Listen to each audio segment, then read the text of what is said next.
control. Gravity is all that I know. She's over me. She's over me. She comes in with her hypnotic dance. She holds me here with only a glance. She's over me. She's over me.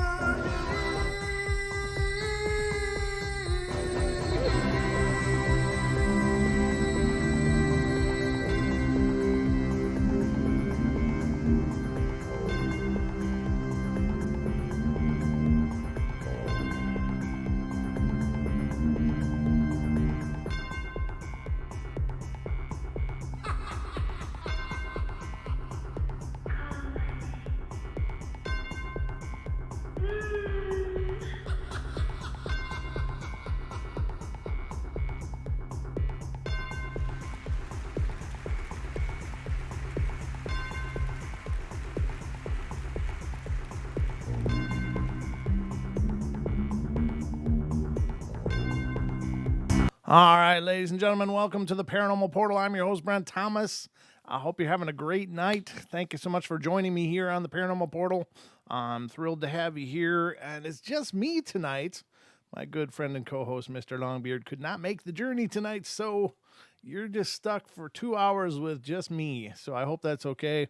It won't be the same, but we'll make it as good as we can. Hope everything's good out there. Welcome to Wednesday night. It's the hump day. You made it. I don't know. I mean, it's just all downhill from here, right? You're working towards weekend, just within sight. You can kind of see it from here, so that should be good. And everything's been good here. It's a lot of fun going on tonight. I was almost late for our own show, which is not necessarily unusual, but this time it was for an unusual reason. Just a lot of fun. Great back and forths with several other people, and was just laughing so hard. So I don't know. I had to collect myself. I just couldn't come right into this because, you got to be kind of serious to do a quality show, right? Which makes me laugh because that never happens here anyway. But I hope you guys are doing great. And the phone lines will be open throughout the duration of tonight's show. We, if you want to call in, you can do so by calling 720-923-0500. Again, 720-923-0500, and the number is right there. If you ever get confused and think, hey, I wanted to call, what was that number? It's right up there. So you can see it. If you want to call it, that's awesome. I'll be waiting to hear from you. I'll do my best to keep an eye on that. But yeah, it's just me. So I got some stuff pulled up, but I hope you guys will call in and be a part of tonight, because it always makes it better when there's some dialogue going on. If it's just me talking, it's great for an hour, but 2 hours is an awful long time. So I hope you guys will join in the fun, because there's a lot of fun to be had. So I guess that's it on the front end. I hope you're ready, because we're going in.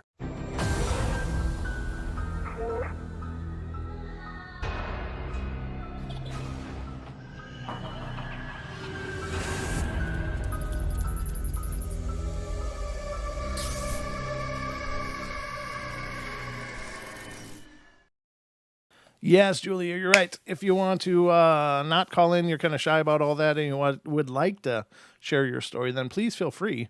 You can call, or you can write us at paranormalportalradio@gmail.com. And if you got a lot of stories and you'd like to be a guest on our podcast, please reach out to us at that same email address. Again, paranormalportalradio@gmail.com. So that's how you can get a hold of us. Lots of fun ways to get in touch with the show here. And I do check the email regularly, so we've been getting some great feedback from the podcast. And ladies and gentlemen, I don't want to brag or nothing, but I don't want to brag too much, just a little bit maybe. But something just came to my attention tonight, so I just want to bring this to your attention. Not that I'm bragging or nothing, but I'll just show you what I found today. I was pretty excited about this, actually, and it just goes to show you how much love we're getting down under. But here is the Apple Podcast Australia Natural Sciences chart for podcasts. So down in Australia, and look at number 4 there. What the hell is that? I'm just saying that's pretty cool. I don't think we've charted ever that high before. So thank you to those of you down in Australia for helping to bring us out and bring us to the top of the charts. That's really cool. Almost number one. I can see number one from here. It's just, just got to take these guys out and we'll be good. So no, it's just really great news. I was really excited by that. Now these charts are incredibly volatile.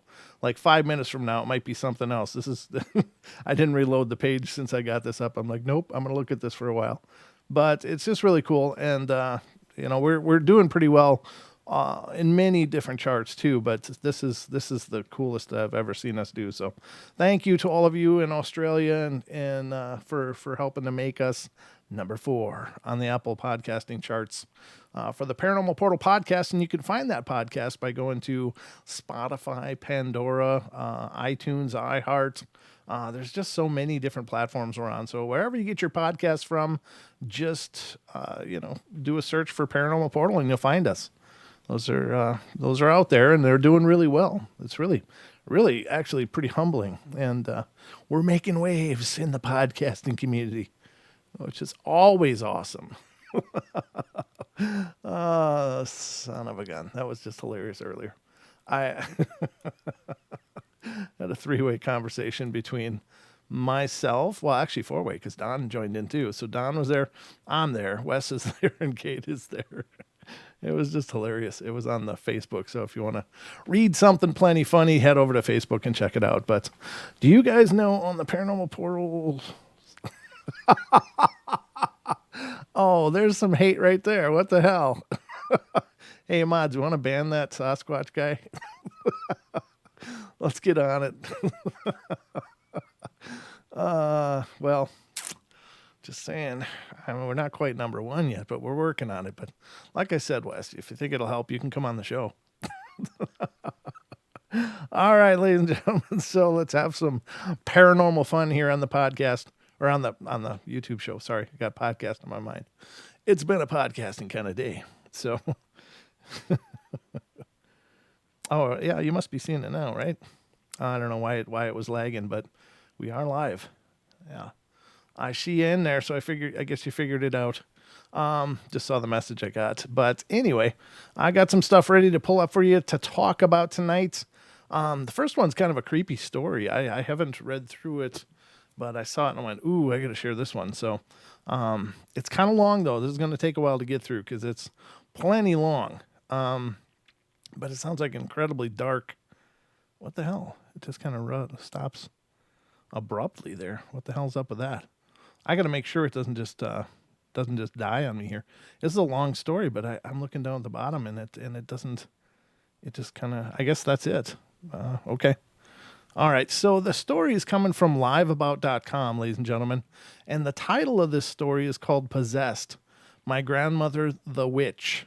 So, and I always have a little bit of hesitation about these kind of stories because I think.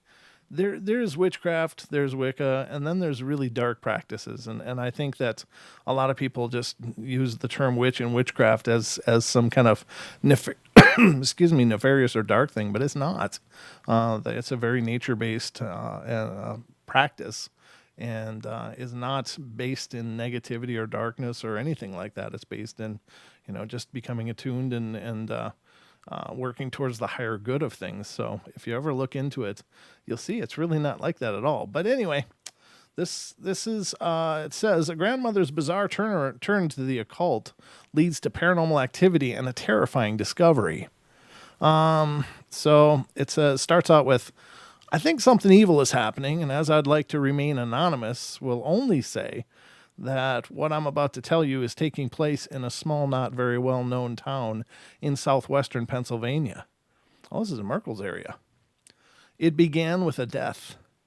When I was 14 years old, my grandfather died from cancer in one of the living rooms of my grandparents' house. For several years after that, we would smell the strong aroma of roses and baby lotion. You see, I would often rub his feet with baby lotion when he was dying. And it wasn't just my imagination. Other people, including my grandmother's new boyfriend, who had no idea of the story or that someone even died in the room, smelled those scents as well. This was paranormal in my mind, but also very welcome, and I felt nothing negative about it. There were even instances when the doorbell would randomly ring when we spoke about my grandfather, and no one was at the door. Keep in mind, the yard is fenced in with a 6-foot-high wrought iron black fence, so a game of ding-dong ditch by neighborhood kids is not the case. My grandfather's spirit was the case, I was absolutely sure. Let me blow this up a little bit, because I'm aging. Evil creeps in. Over the past 2 years, however, things have gone wrong. My grandmother has had a drastic personality change. She used to be a kind person who tended to be fairly positive, and now she hates the world, never smiles, swears like a sailor she never used to, and is cruel to most people and detests the mention of my grandfather's name.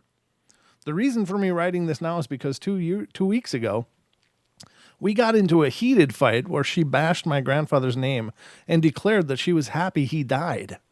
Needless to say, I moved out of the house as I was living with her and back with my parents, and I already feel a veil of hostility removed from my life.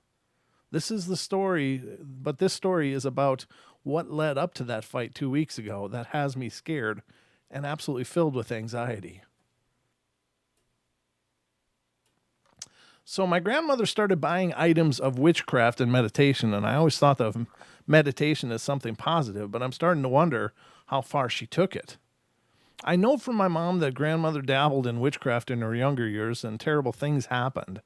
But that's another story. This is now, and she was buying tarot cards, pentagrams, Wiccan books and spell books, candles, and some sort of mortar and pestle. That's for herbs and stuff, so that's not weird. Voodoos, dolls, crystals, and everything you would see at some creepy witchcraft store in a dark alley. She's also bought weird clothes like cloaks and gothic dresses. This whole thing struck me as weird, although she laughed about it and said it was all in good fun, just for amusement. Well, one night between 10 and 11 p.m., I was in a really gloomy mood from things that were going on in my life. So I sat at the table with her to talk about it, and she was supportive and asked if I wanted to feel better and make the problems go away. And I said, oh, okay. And I watched her light a number of small candles in a zigzagging row and put on a meditational CD. And the music sounded really peaceful and went along with her technique because I wasn't sure what it was. She turned off all the other lights except for the lit candles, and the room was quite dark. She told me to focus on one flame, and just that flame, and to will someone's spirit to control its energy. And I picked out one flame in particular that drew me to it, and I stared at it, and it was all I could concentrate on. In fact, I started spacing out, and I believe was becoming hypnotized by the flame. The rest of the universe just disappeared for me, and my entire being felt paralyzed. There was no sense of time, place, or anything other than the intensity of that flame. It flickered horizontally, picking up energy and flickering quicker back and forth. The flame seemed to be out of control. It was growing taller and jerking in several directions, and my heart started beating faster. I could not remove my gaze from that flame.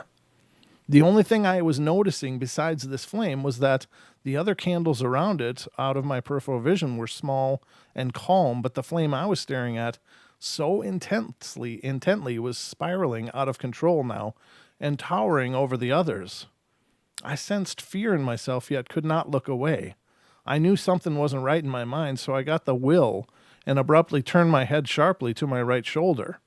At that moment, the flame flared up into a flash of fire that warmed the side of the face and lit the room brightly. My grandmother jumped back from her meditation in startled surprise. Then it was gone. The flame was back to normal, the same size and the same calmness of the others.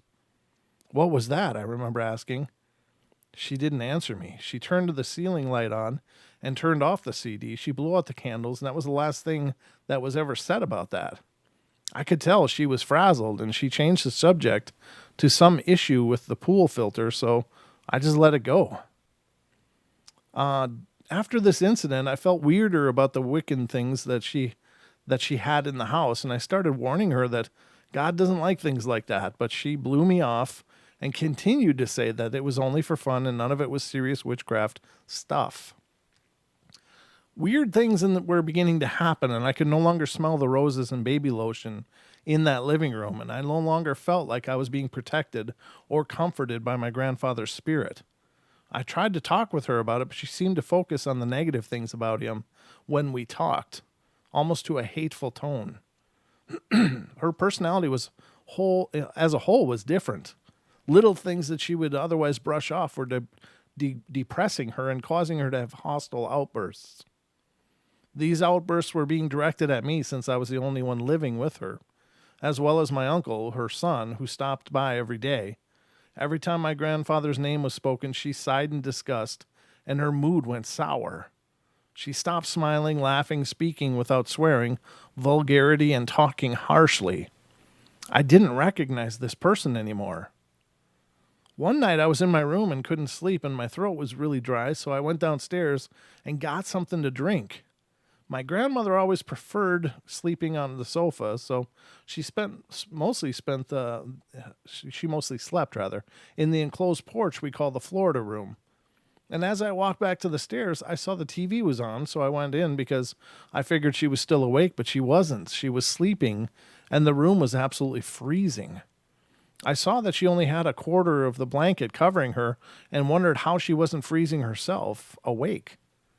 That just made me want to go to sleep even more under my warm blanket in my warm room. The next day she was sitting in the kitchen chair when I came downstairs, and I think Mario nipped me when I was sleeping, she said. And Mario is a poodle, one of the 3 dogs that she has, and the others are Pumpkin and Honey, a collie and a bull mastiff. Oh, mastiffs are huge. All 3 with gentle, friendly dispositions. I looked at her arm and said, "That's not a dog bite." That was the first thing I remember saying. If it were a dog bite, it would have been pouring with blood, and she would probably be at the hospital, not the kitchen table. And there were 2 puncture marks spread about 3 inches apart. And yeah, they were bloody, but they were not the punctures of a dog teeth, but something narrower, like the punctures made by a thick needle or something. I couldn't tell her how deeply they were, but there was dried blood around them, which led me to believe they had bled for a while. A little higher up on her arm were a few scratch marks, which were much more obvious, and there were 4 painful-looking scratches stretched about 5 to 6 inches on her upper arm, and I asked her how she could have possibly done that, but she had no clue.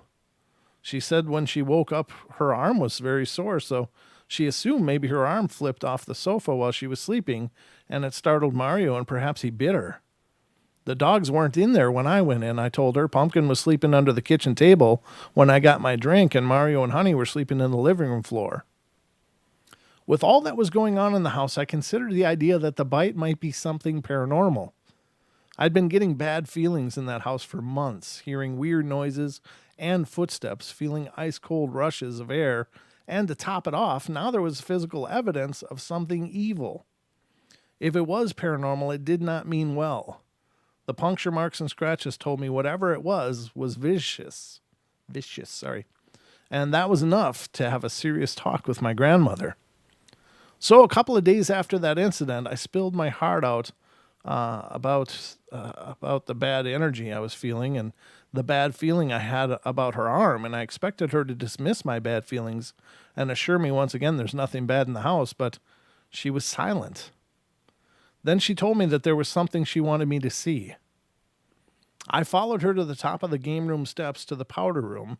In the powder room is a small square bathroom with just a toilet and a sink, and outside along the wall, just to the right of the doorway, is a nook where she keeps a lamp and on a lacy cloth, and below the nook there was a painted-over little board, only a little over a foot in length. And on this little board were little holes that formed a star. It looked like a connect-the-dots kind of star, and to give you a better understanding of what it was, the holes were very small and were poked through the board. When I was little, I thought it looked cool, and when I looked down at what she was telling me to look at the little board, the little board was gone, and she told me she smashed it out. And I was thinking to myself that she had lost her mind. I didn't know what she was talking about. That was a pentagram, she said. Those words sent chills down my spine, to my very blood. She explained that she was reading a book she bought about the horned pentagram, in which 3 points of a star are on the bottom and the other 2 points are above it, much larger than the 3 beneath, resembling horns. And that was what was engraved into the board. And at that moment, my heart felt like it dropped. I knelt down and looked into the hollow space behind what used to be the board, and she told me to look at what was inside. Every hair on my body stood up. I pulled out 2 things, a satanic Bible and a pentagram amulet, and the amulet looked so old it was rusting. They looked slightly dusty, but it was obvious that she already took them out and wiped them off a little. I couldn't stand to touch them. I dropped them on the floor and walked out of the house as fast as I could. After about 10 minutes passed, I calmed myself down. I went back inside and discussed it with her, and I asked her what happened, that she decided to tear up that board, and she said that she knew what the star meant now, and having a bad feeling, knocked on it and felt it was hollow, and she just felt that there was something behind it, and that's when she found the Satanic Bible and the amulet. We both agreed that all the witchcraft things she bought had to go. Who knew why those satanic items were hidden behind that door or that board to begin with?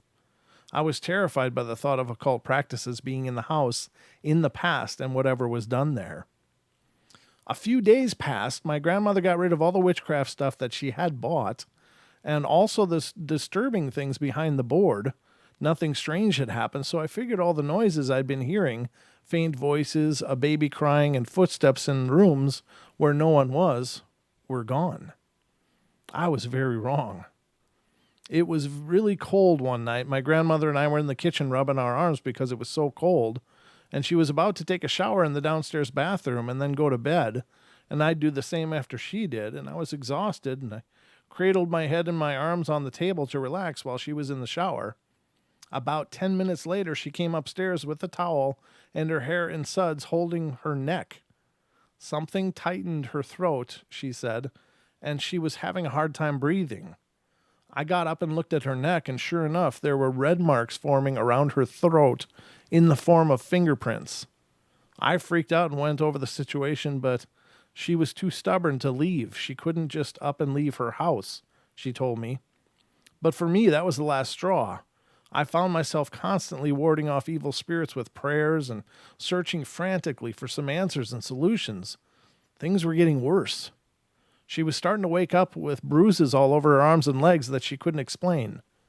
Her demeanor was so hateful now that I avoided her at all costs. I left the house whenever I could, and every time I set foot back inside, the same heavy, dreadful feeling washed over me.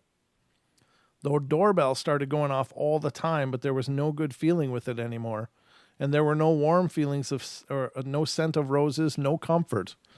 There were, however, frequent gusts of coldness, strange noises, and then began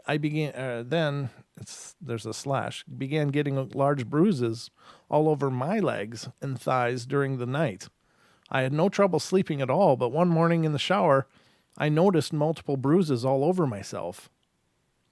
Then 2 weeks ago, we got into that fight. Words I never thought I'd hear her say rolled off her tongue. But I could not help someone who didn't want to be helped. And that night was the last I have spoken to her. I am presently at my parents', and I'm hoping my grandmother seeks professional assistance in blessing that house. The experience of everything that has happened has shaken my belief. It's also given me respect for the paranormal and a deeper striving to live a holy life. I can only hope that readers will take this as a warning not to open up the doors to things they will regret. Never so much as give evil a sign that it is welcome. That's all kinds of creepy, ladies and gentlemen. I don't know. It doesn't seem so over the top that it wouldn't be real. It sounds like any number of other stories we've discussed, but that's pretty tragic. And that's kind of the way, in my opinion, those things work. I mean, they're incredibly subtle. They're incredibly seductive. They don't, if there's something really dark around and really evil around, it's not going to broadcast its presence like, hey, I'm a demon, tough, deal with it. They're just going to do things to oppress you. There's demonic oppression is the biggest thing. And that's just a dark blackness that kind of just sits over you. And the world just seems heavy and it seems hopeless, and it's hard to find a smile when you're in the thrall of that kind of a grip. So it's really a tough place to be, and it isolates you. It keeps you separated from things that might otherwise give you strength, like your friends. These people, they push everything away from them, and they don't understand why they're so angry, but they push everything that loves them away, and then they are alone. And once they're alone, that's when it's way, way, way more dangerous, because there's nothing to help. There's no other energies to counterbalance that at all. So, it's a pretty scary, scary situation. So yeah, you got to be careful. Don't knock on a door you're not prepared to open. Just some thoughts on that. But yeah, that's creepy. Ugh. I don't know. That's some ugly stuff, ladies and gentlemen. Hello, my peeps. San Jose, North California in the house. Robin Lynn Griffith, good to see you. Thank you for being here. Let's see who is here. There's a bunches of you, so... Oh, let me see what that was. Did you get my email? Yeah, I might have, Taco. Let me see. I get all kinds of emails. Let's see. Yep, I got emails, but any emails I'll read on Saturday, okay? I won't read on the Wednesday night shows, because I like it to do it when we're connected to the network, so it, more people are exposed to it, because I love those emails, and I love for everybody to hear them, because your guys' stories are incredible. So let's look at the participants. Who's here? Black Tree, Julia's here. Aussie Tiger's in the house. He's another year older today. Yesterday, but today. Bomber, Cha-Cha, Cha-Chur number one. Okay.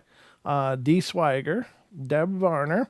Oh, by the way, Friday, Deb's going to be on the show doing psychic readings. So remember Friday, ladies and gentlemen, if you want to call in and get a little psychic help for the new year and the new decade and the roaring 20s.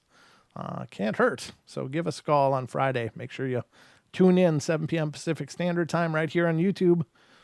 Ethan Seal is here. Gemini Moon, Hetty Lamar. I am Pam, Jessica Mink, Justin Goodearth, Cade Moya is here. Kathy Spencer, Lacey Hart, Lewis, Moog's here. 999 Plus is here. I'm here. IRC Me is here, or RC Me, sorry. I need to get glasses. Robin Lynn Griffith is here. Taco Violator, The Rotman, Tighten Up, Tracy, World Bigfoot Radio, The Duke, and Don's here. And I know Wes is out there somewhere. He's kind of lurking. Or he was at least. So that was very nice. Thanks for stopping in, Wes, if you're not here any longer. But thank you all for being here, all of you that are here, and taking part in tonight's show. I just love it. Let's continue on. Who cares? Don just goes full gutter on him. All right, so next I want to get into some shadow people stories. And shadow people come up a lot in the paranormal, ladies and gentlemen, and I think it's the email for the sign. Oh, okay, cool. Yeah, I'll take a look at that after the show, brother. I promise. I'll get right back to you on the other side. Well, maybe let me look at it now. Hold on. Oh, yeah. Okay. Yep, I'll send it out to you right after the show. Thank you very much. I appreciate that. Tons. I'm so excited to see that. What was I going to say? Oh, shadow people. Shadow people are a weird enigma in the paranormal, because there are a lot of different stories about shadow people, and not all of them are bad. And it's weird, because there's some people that say if you've got shadow people, you're in trouble. You're in big trouble.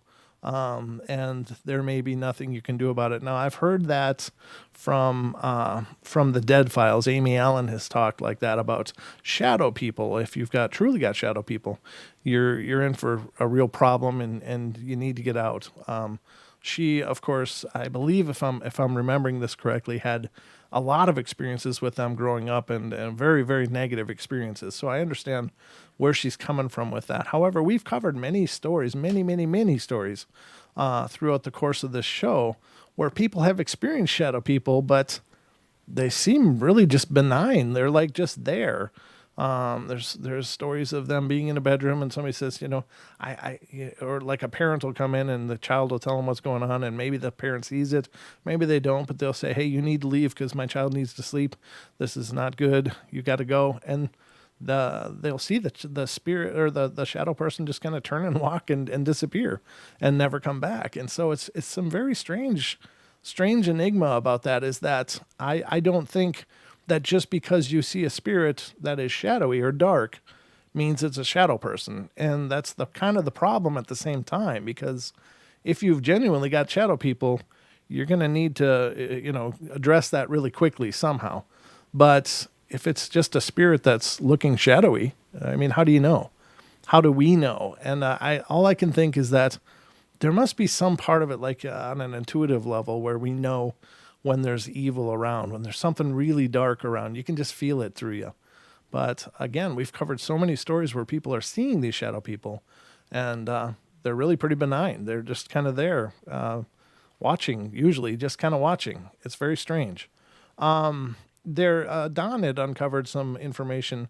I think it was from the Coast to Coast archives when Art Bell was still doing it, or maybe it was Midnight in the Desert. I don't remember where Don found the story exactly, but there was a gentleman on there that was very involved with the First Nations, and he said that in the tribe that he was working with, they always attributed the shadow people as generally a pretty positive thing, because it's believed the shadow people feast on negative energy. But that's in the First Nation tribe that was represented in this story from this guy.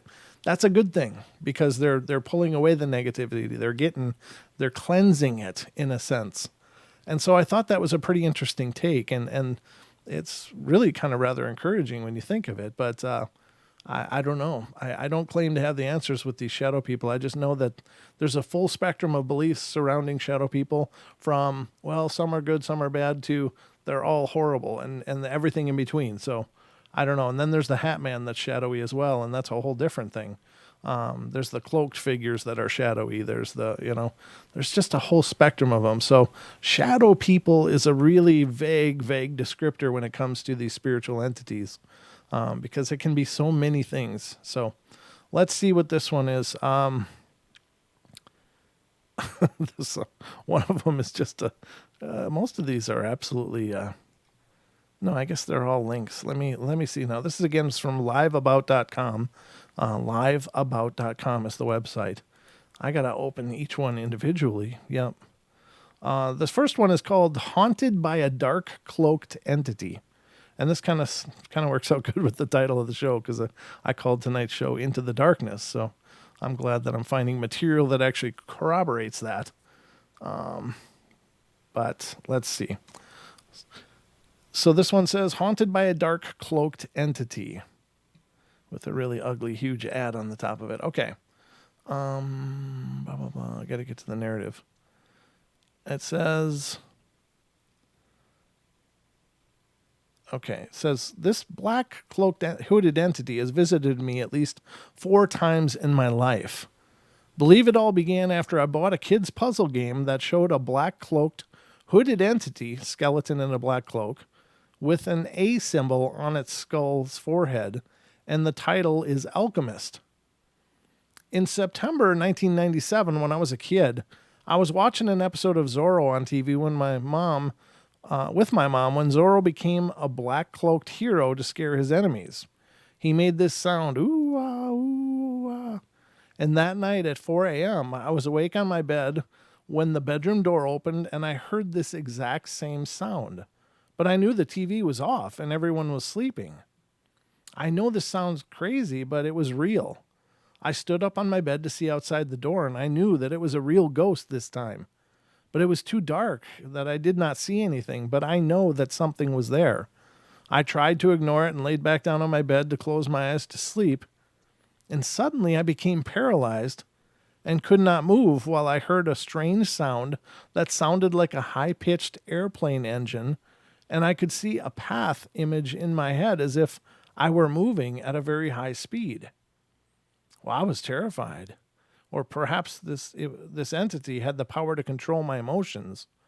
I was frightened to the point that I was able to get control of my hands, so I rubbed my eyes real fast to get the image away, but then I became paralyzed again. However, the image and sound were gone, and a new image appeared that showed a tree and a grassland with two people who were talking about something. I wasn't frightened anymore, so I smiled to show the ghost that I wasn't afraid, so the image disappeared, and I was able to open my eyes and move again. It seemed that the ghost had power over me when I was afraid, but when I was not afraid of it, the ghost couldn't do too much. That's an interesting point. Huh. Is it the fear that gives them the ability to control? That's interesting. The second appearance of the dark cloaked figures, the next incident happened in 1998 while I was playing a video game. At the corner of the reflective frame of the screen of the TV, I could see something moving behind me, and it looked like a black cloaked hooded figure with a bit of white skull inside the hood. I looked back but didn't see anything, and I was then overcome with a rancid smell as if something was dead and rotting for days in my bedroom, and I investigated to see if there was a dead rat in my bedroom, but I already knew that this was impossible since I lived on the fourth floor of an apartment building and I had never seen a rat in my apartment. The third incident happened late one night. I couldn't sleep because I was hungry, so I went to the kitchen to find something to eat, and while I was slicing some sausage, I caught something out of the corner of my eye outside the door of the kitchen. It looked as if there was a transparent black cloaked hooded figure with no legs, no arms, and no face above the floor at a fast speed while its hood was staring down at me. Above the floor at a fast speed. I don't understand what that means, but while its hood was staring down at me as if it was looking down while walking. I wasn't very scared, but I knew something was there as it moved from left to right outside the kitchen doorway. This last incident occurred in August of 2013, more than 15 years after the first. I'm not a kid anymore, and it's been a long time since this black cloaked hooded entity has visited me, but I think it still remembers me, and this is why it came back to see me. I could hear the ghost making the same sound, ooh, ah, ooh, ee, ooh, just like the first incident back in 1997 when I was a kid. This time, however, I could also feel what I believed to be two hands shaking on my blanket very fast, and I could hear the sound of chain rattling as if both the entity's arms were wrapped in chain. It's as if the entity was once a prisoner or something and had been executed, which would explain the chain, and I could also smell that same rancid smell of a dead body, like the second incident in 1998. Again, I was able to open my eyes, and I wasn't very scared, but I saw something that looked like the transparent black cloaked hooded entity floating in midair with no legs, no arms, and no face. To my surprise, it was much smaller than what I expected. I was expecting to see it standing next to my bed looking larger than normal, human size, but it looked smaller and moved freely in midair, and I think this was the first time I was able to see this entity much clearer than before. It seemed to me that this black cloaked hooded ghost or entity was not as threatening or evil as I was expecting it to be, and I don't know if it is evil or not, but it wasn't threatening, yet at the same time could be frightening as well. The lesson I learned is that if you can control yourself and prove or show the entity that you're not afraid of it, then this entity can't do anything to you. And at the same time, however, never ever challenge it or offend it, because perhaps it could be a dangerous thing if it gets angry. We can't underestimate this entity, and I would never recommend anyone to offend this entity because we might never know its full capability or what it can do to us.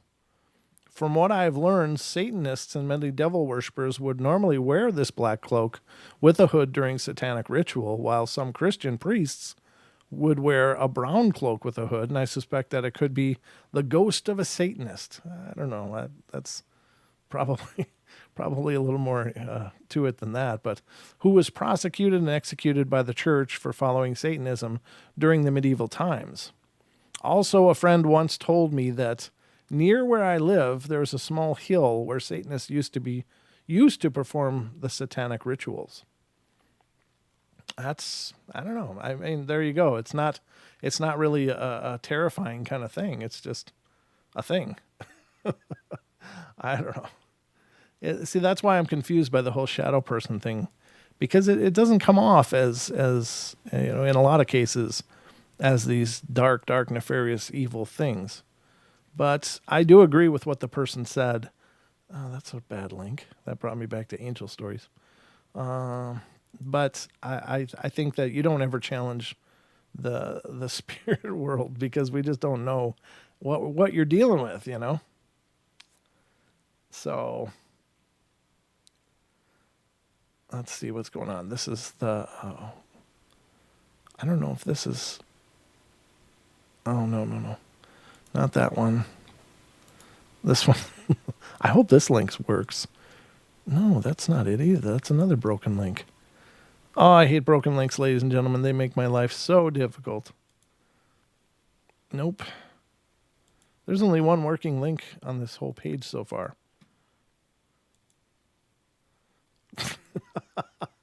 So I click on Haunted by a Shadow Man, and I get Prepare for the School Year article. What the hell? Oh my God. Why don't people tend to their sites? Oh, I don't want to read about old hag syndromes. That's a broken one too. I'm still going down the list here, ladies and gentlemen. I'm trying to find. Yeah, one story is like coming up over and over. Humor and whimsy. That's not a shadow person story. I don't know, ladies and gentlemen. I'm a little frustrated now because I had this all pulled up, ready to go, and then I get all this crap. This sounds like it might be interesting. Let's see. Let me just click it and see if it works. Yeah, this one worked. This one is a Gettysburg Encounters, real encounters with Civil War soldiers. Now, of course, Gettysburg is famous for its paranormal activity and continued paranormal activity. In the wake of the Civil War, obviously a lot of bloodshed, a lot of pain and anguish and sorrow. And when people got hurt in those wars, they were ugly, gruesome kind of deaths. It's not like in the movies, where it's like, boom, then everybody falls limp like a rag doll. It's like, if people get body shot, for instance, you don't just fall down and go limp like, oh, you're dead. It's internal bleeding and all kinds of other stuff. I mean, it's absolutely agonizing and slow. It's not a quick, poetic kind of ending.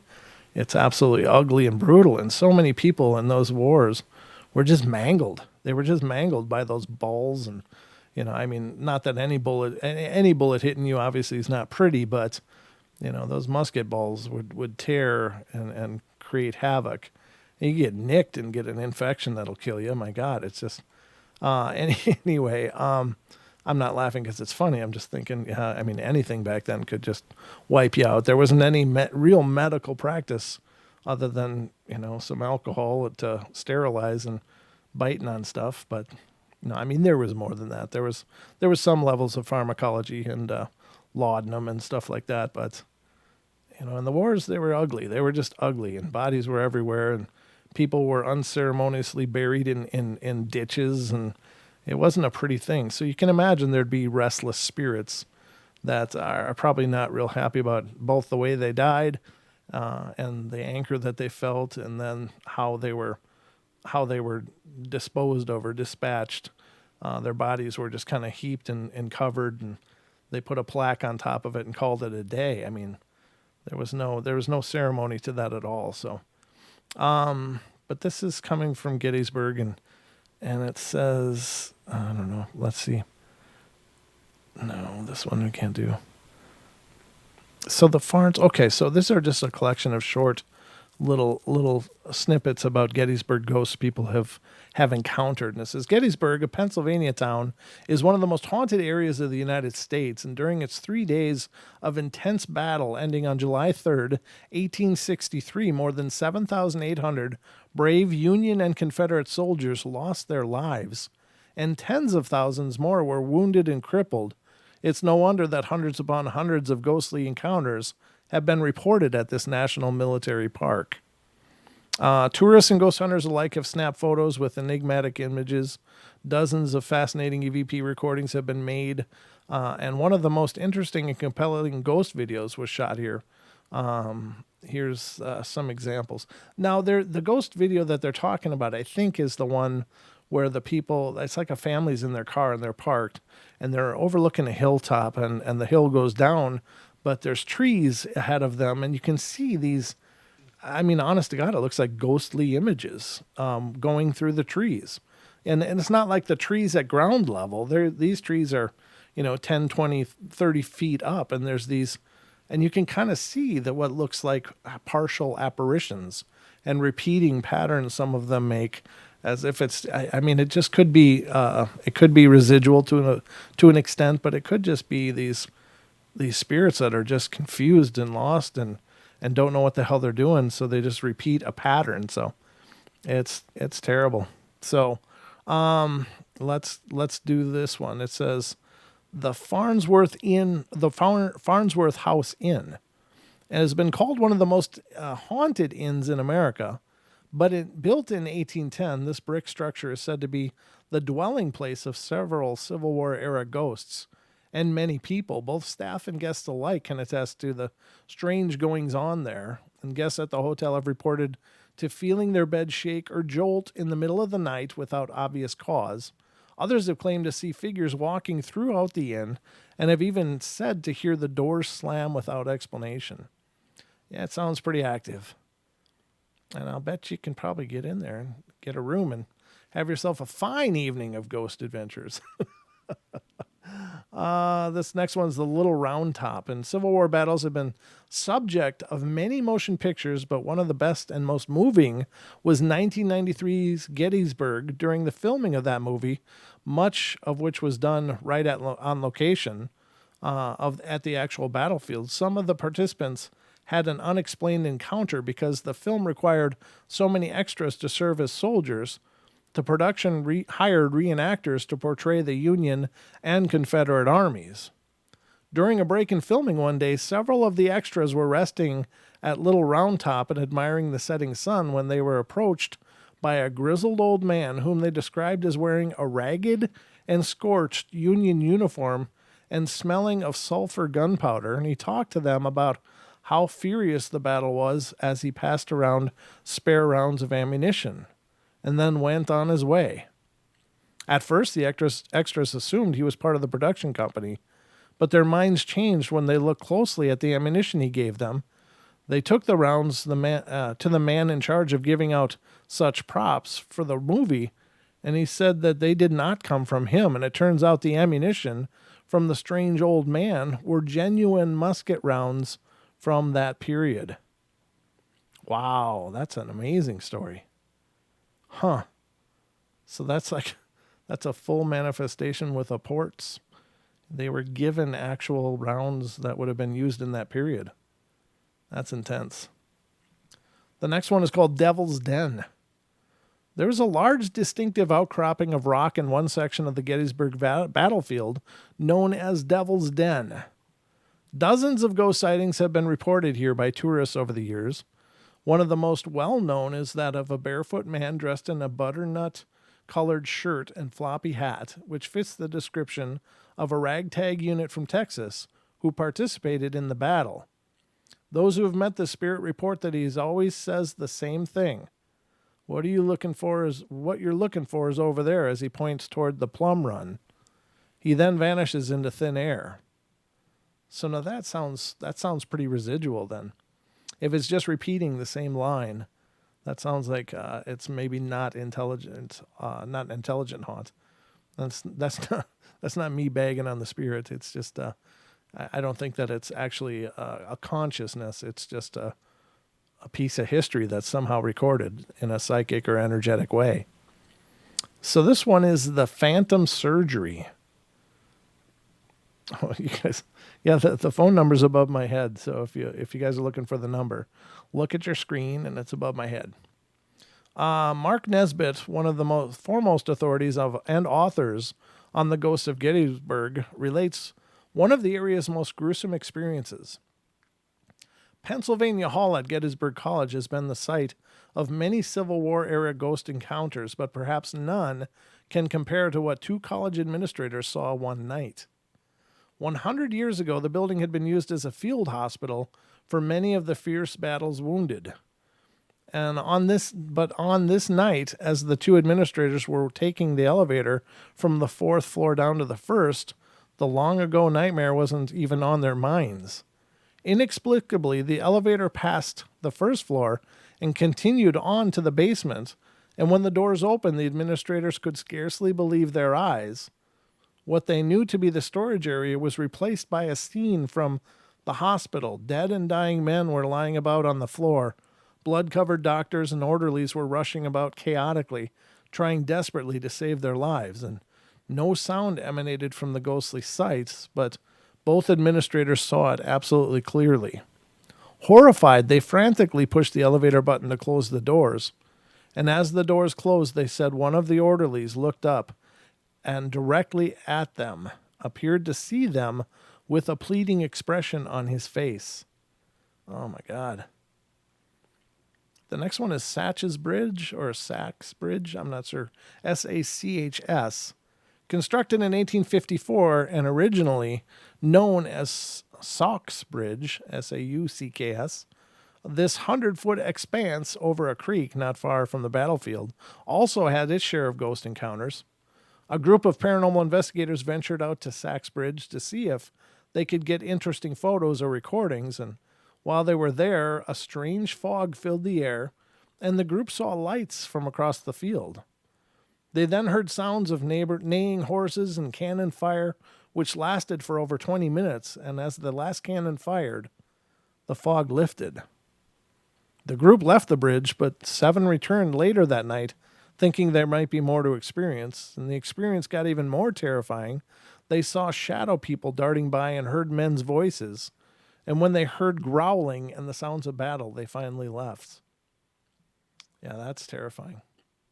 Horrible stuff. And this one is possibly the most unnerving experience one can have at Gettysburg is actually hearing by ear or EVP recording the echoes of that horrific battle and its ghostly cries of pain and death. People have reported hearing battle cries and charges followed by the agonizing cries of men screaming and moaning, and it can sound like people are dying all around you. Gettysburg saw one of the bloodiest battles in our nation's history, so it's understandable that Gettysburg ghosts are so common. Yeah, I'd like for us to go there. I think that's, and it's not just for the investigation, because I think it would be phenomenal to check out some of these sites and see if there's anything that we could experience. But I just think that's such an amazing point in history and such a tragic point in history. I think that the energy there must be just off the charts, I don't know. Maybe that's not something to see. I don't know. I can't say for sure. This is not it.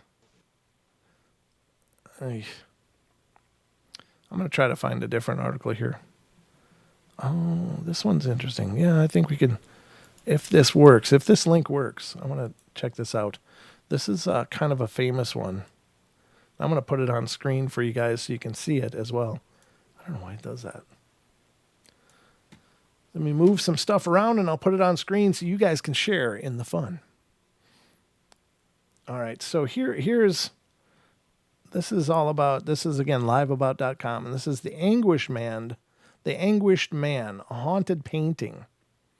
Well, that looks horrible. First of all, it's like, really, that's haunted? Yeah, no kidding, it must be. That's not one I'd hang on my living room, that's for sure. Continuing the story of the eerie painting that the owner says is the focus of strange and unnerving paranormal activity. So this is the picture. I just wanted to put that up there so you guys could see it. I don't know. That is creepy looking, though. All right, let's get back to it. I'm going to read this now. And it says, Sean Robinson sent this story into your True Tales. The backstory in Northern England. My grandmother had this painting in her attic for 25 years, and she said it was evil. She told us she used to see the dark figure of a man around the house, and at night she heard strange noises and crying, and she told me the artist committed suicide shortly after finishing it, and that he had used his own blood mixed with the oils. After she died, we got the painting, and it's currently in our basement. And shortly after we got the painting, various members of the family started seeing the dark figure of a man. At night, we began hearing noises, and just recently, we've heard crying and moaning. The painting is still in our house, and although I never believed in the supernatural, I'm now convinced there's something evil about this painting. The video of the painting can be seen here, which we can't show, unfortunately. A few weeks later, Sean sent this update. The noises have been getting worse. We've heard the crying coming from the corner of our bedroom. We started seeing the dark figure standing at the bottom of the bed, just staring at us. And it seems to be a middle-aged man, but his features are not very clear. As a former skeptic, I'm very curious, so moving the painting into our bedroom. Previously, it's been in the cupboard downstairs, and I'm feeling apprehensive and a little scared, but I'll keep updating. A year later, there was this update. I set the camera up once more in the spare bedroom. The painting has been stored away since the last recording. I recorded over 3 nights for approximately 4 hours per night between 1 a.m. and 5 a.m. I recorded the usual banging noise, but on the second night at approximately 3:25 a.m., I recorded the painting suddenly falling over, and immediately afterwards a small orb is visible just above the painting. There were no drafts in the room, and the painting is stood at an angle against the wall, so it should not have been able to tip over by itself.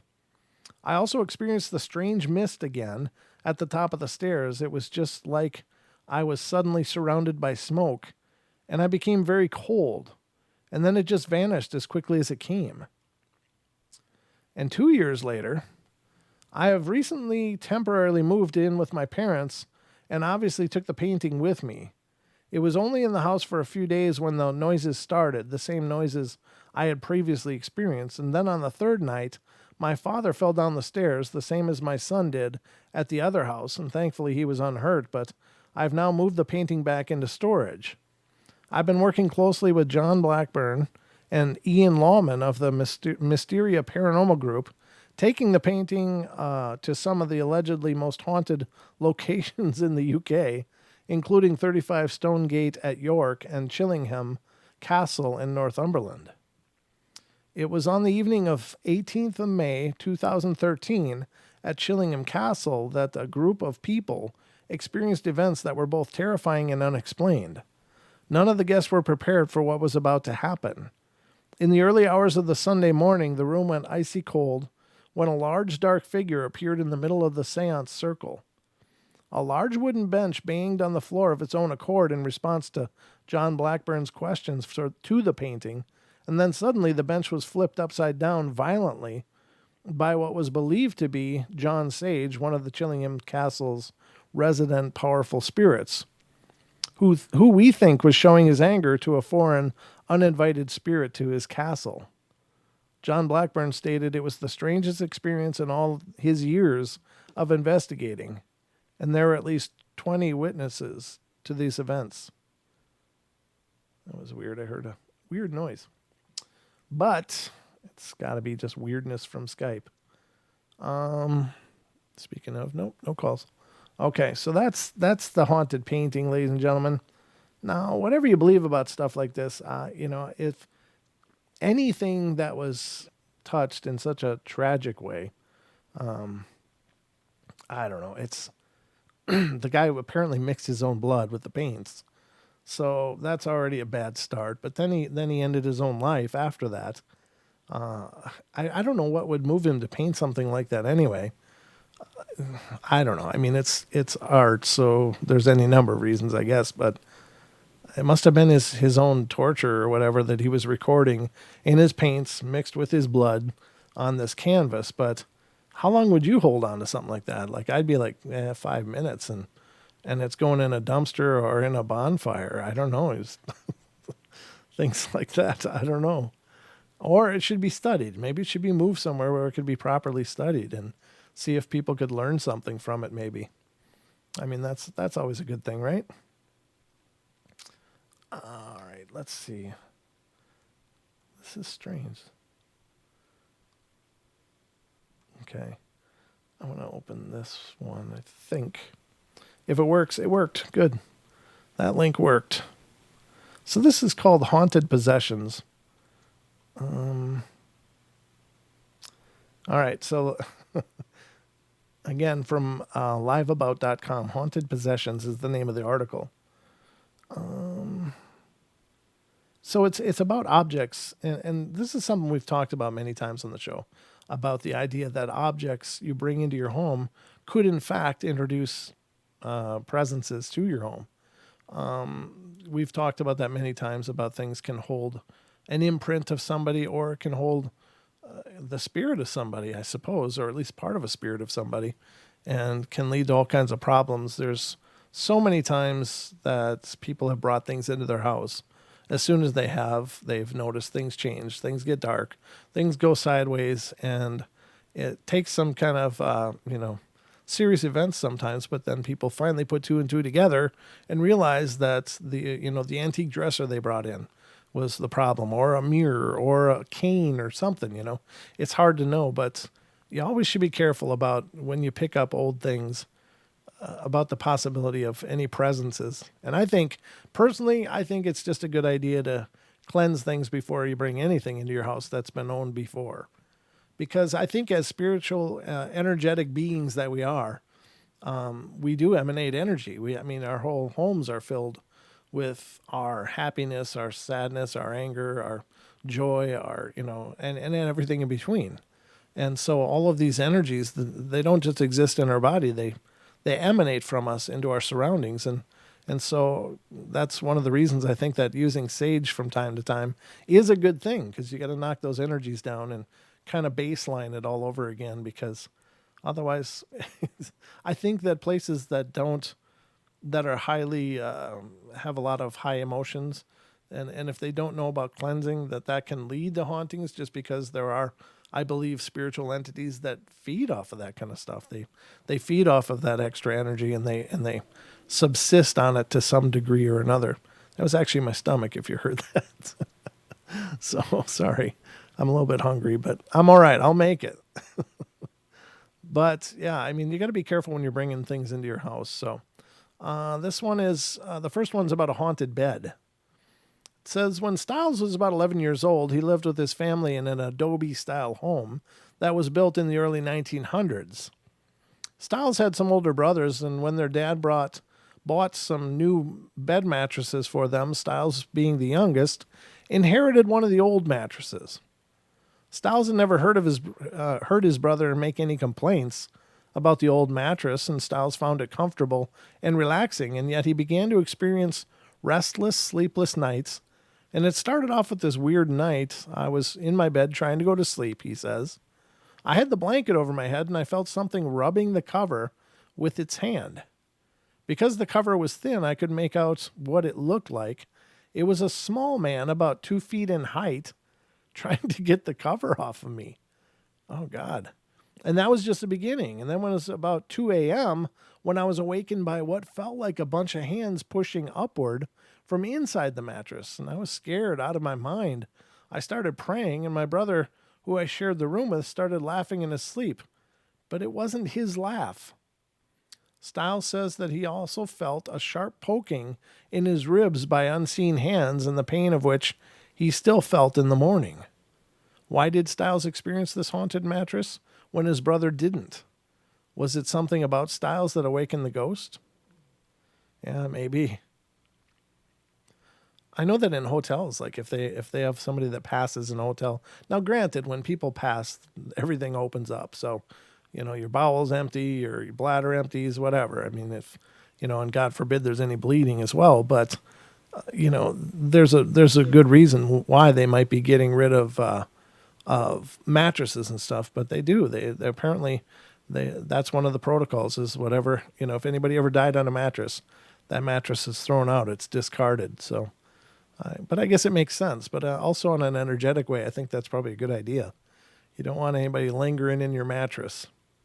This one's called The Haunted Door. Back in the early 1960s, Connie remembers that her father brought home an old door that he found in a pile of debris from a recently demolished house.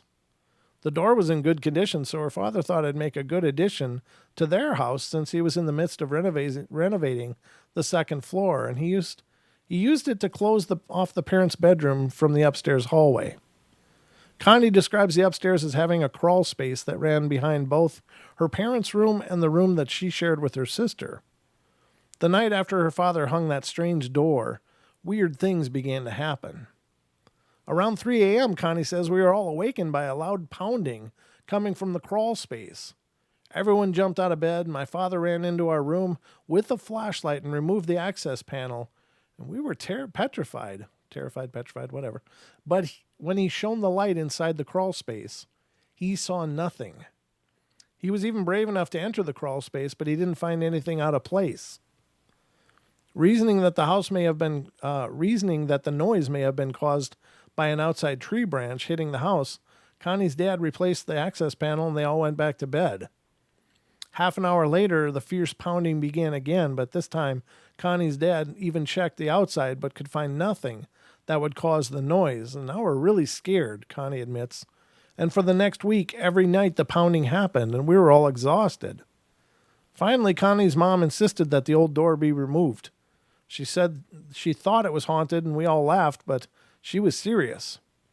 Connie's dad reluctantly took the old door out, chipped it into splinters, and burned it. And sure enough, the pounding stopped and it never returned.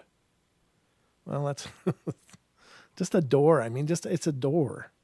Who the hell think a door could be haunted? But apparently they can, ladies and gentlemen. Even the doors. All right, so this is the haunted piano.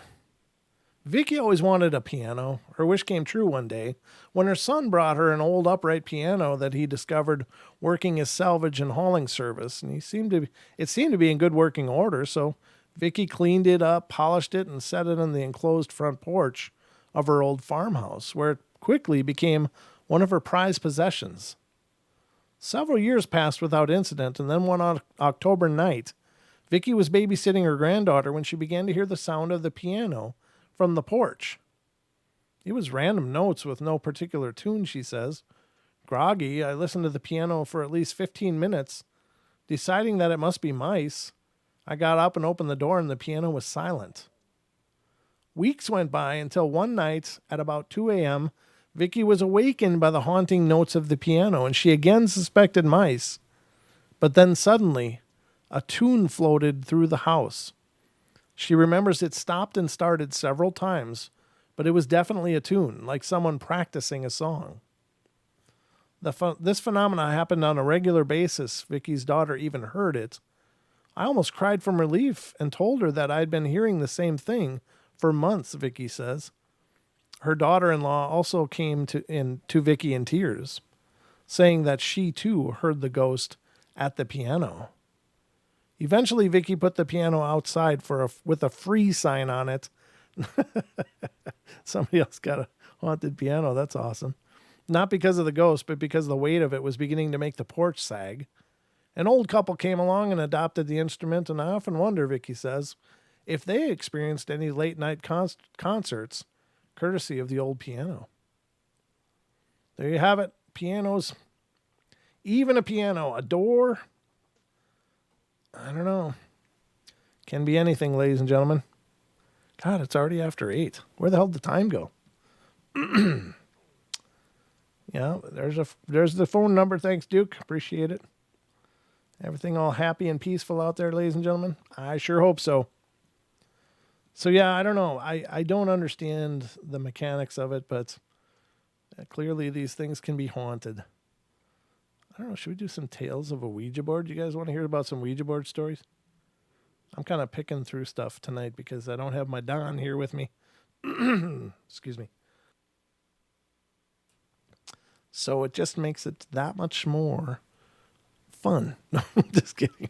I like it when Don's here because he and I can talk and chat, and it's just another set of another set of eyes. Excuse me. Sorry, I got a little froggy there. Oh, this one looks good. I wonder if this one will work. I'm going to try it. Well, let's see. No, there's no links working on this one. Damn, that would have been a good one. It was about animal spirits, and we've been talking about that quite a bit on and off for quite a while. Huh. All right, I'm looking for another one to open. Sorry. I'm burning through the material tonight. I don't care about haunted colleges and universities. I mean, not that I don't care, but I do, but I don't think it's all that interesting unless you're in college, probably. And I'm currently not in college, so that's, oh, geez. That sounds horrible. Okay, this one sounds pretty good. This one has to do with Bobby Mackey's, and of course, anybody who's into the ghost world. Oh, here's a call. This is Ramon. How you doing, Ramon? Yo, what's up, dude? What's up with you, brother? What's going on, dude? Not much. Sorry, I'm too excited sometimes, but anyway. Oh, that's perfectly fine. How's your night going? Good? Yeah, it's good. I got some beers. I'm ready to talk. Unfortunately, I'll tell you one thing. I guarantee if a lot of these people would, and I'm not saying to drink, but if they had a few beers, they would have enough confidence to call in. But I do have a lot of confidence when I'm not having beers. So yeah, well, I guess that's just me. That's just you. Yep. You've called in many times and been a part of the show. But welcome again. Yeah. I don't know. What was I gonna say? I said it already. There's really no way to fathom it, which is, like you watch The Last King Kong. They talk about fathoms when they're, in the sea. That's a fathom. It's to fathom something is to measure something, and that's pretty much really hard to do. It's almost impossible as far as what we're talking about. But I do think that I'll tell you one thing. You were talking about someone or Chris. No, I was just watching Chris and you, and Chris was talking about how Cherie would run up the stairs because she was scared of something. Oh yeah. And to me, I think that when you do that, you are inviting it, whatever it is, and you're manifesting it. Whether that's it's real or not, well, it's real, but whether it's something that you are creating is the question, or it's something that's already there waiting for you is the question. Mm-hmm. I think that's something I could, throw out there. I'll give you one example. I'm very honest. I have no problem with being honest. I used to grow weed. Okay. Legally, in San Fernando Valley in California.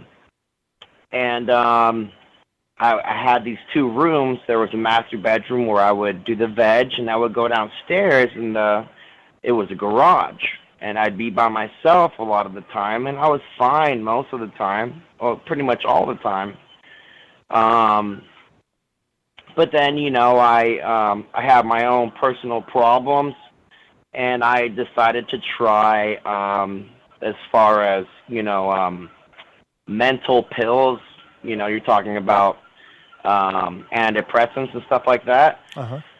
I decided to try Adderall, which was a really bad idea, and I found a doctor to prescribe it to me.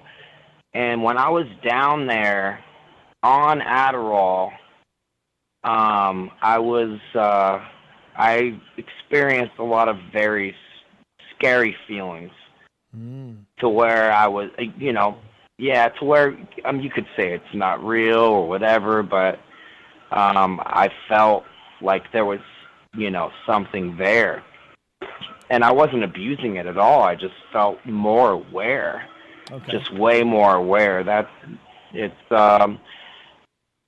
it's interesting as far as drugs go, as far as taking care of yourself goes, as far as everything goes. Everything you do makes a difference in your life. We're talking about, the sunlight, and for example, Seattle and stuff like that, to where there's more suicides. I mean, everything affects you. Mm-hmm. And I felt some weird stuff when I was down there alone. Yeah. When I was on Adderall, and I don't necessarily think that it was not real. I think that, like I was saying in the chats, I think that that's the best way we can gauge it, is to where we feel it. Right. Unless you're talking about dreaming. Dreaming is totally different. When I dream, it's like an influx of craziness. Sure. Right, and it doesn't make sense, but you're like, okay, cool, I'm here. But yeah, that's pretty much all I want to lay down. I've laid down so much stuff already, and Yeah. I'm pretty much to where I am right now as far as how I feel about stuff. That's the manifestation is where I'm at right now. That's what I feel. When I was talking about Clash of the Titans, stuff like that, and the gods, and how you have to believe in them. That's where I'm at as far as analyzing it all. It's so hard to, but Right. No, I Go ahead. agree. I agree, man. I really think that we do fundamentally create all of this. We really are the architects of our experience, and I think that a lot of people just play it off as, well, if you're happy, you're going to be a happier person. But I think it's more profound than that. That I think we are really directly involved in the fabrication of our experience of The life. manifestation, Yeah. right? Yes. Yeah. Well, yeah, and people around us too. It's like when you're at a concert, like, not to bring up a bad situation, but the Las Vegas shooting that happened 2 years ago, I think, Uh-huh. during Trump in Las Vegas. There was some people who were saying how the whole vibe of the situation changed, and that made me think about, like, oh, there's energy in the air, like, just, like, there's energy in the air, and the energy changed once Sure. they thought they heard shots or whatever. Sure. I mean, yeah. So anyway, Yeah, I think so, and I think you're right. I think that certainly chemicals do affect our field of energy. I really think so, and usually in a lot of cases, except for the natural ones, I think that it's probably an adverse kind of effect, in that it weakens. It may heighten some awareness, but I think it also has a weakening effect on our field of energy, and I don't think that that's a good thing, for the most case. well, yeah. Well, depending on the energy that's being put forth. Right. Yeah. But yeah, it's like that. I don't know what the quote is. We reflect each other. Oh, okay. Is that the quote? We reflect. Yeah, we reflect each other. Mm-hmm. And even if you decide not to reflect the person in front of you, and say you have ADD, or you're insecure or whatever, you may not reflect what they're putting out, but at the same time, I guarantee you that person is going to feel your insecurity or whatnot, and they're going to go home with it. Right. It's still an experience it's like imprinting. Yep. It's still imprinting, whether people want to deny it or not. It's there, and it's going to affect your soul sometime, in some point, in some way. Mm-hmm. No, I agree. I agree completely, and I think that's really, really important to get your head around that. That we are fundamentally involved with our life. We're not just sitting here getting pounded by things. We are creating the experience as well. Right. Yeah. You can go forward and make a better experience, definitely, Yeah. all the time. But you have to do it. You Mhm. have to do it, and yeah, it's up to you to do that. Yeah, I think so, brother. I appreciate what you're bringing to the show. Thank you. All right, man, for sure. I'll talk to you guys later. Okay, we'll see you. Thanks, Ramon. That's All right, cool. bye bye. It's always good to hear from Ramon. Ramon's been calling in for, God, years now, I think. At least over a year. Yeah. It always helps with the heavy lifting when get a good conversation going. So that's awesome. So Bobby Mackey's is where we're going next, if this works. It did work. Okay. So it's the Ghost of Bobby Mackey's nightclub. So anybody that's watched Ghost Adventures or any number of other ghost shows, Bobby Mackey's is one of those hot spots. And this is a place that our good friend Dan Pruitt, who's a paranormal investigator, loves going and has been several times. And it's where he actually witnessed his first full apparition of a ghost. He saw an old man spirit in the basement. And it was, they call him, I think they call him the Shuffler, if I'm remembering correctly. But he was on a tour that was going down there, and he saw the apparition, and the tour guide said, "Oh, what'd you see?" Because I guess his demeanor completely changed. And he explained what he saw, and the tour guide's like, "Oh, you saw the Shuffler," and it's this old man spirit that's down in the basement and just kind of is, I guess, pretty commonly seen. So a pretty cool experience all around. But there's no doubt that Bobby Mackey's has a lot of crap going on now. Dan also did a lot of deep research on Bobby Mackey's, and he said that in everything that he researched and was able to find out that the whole Johanna myth is just that. It's just a myth. That romantic story and her ultimate demise probably is not real.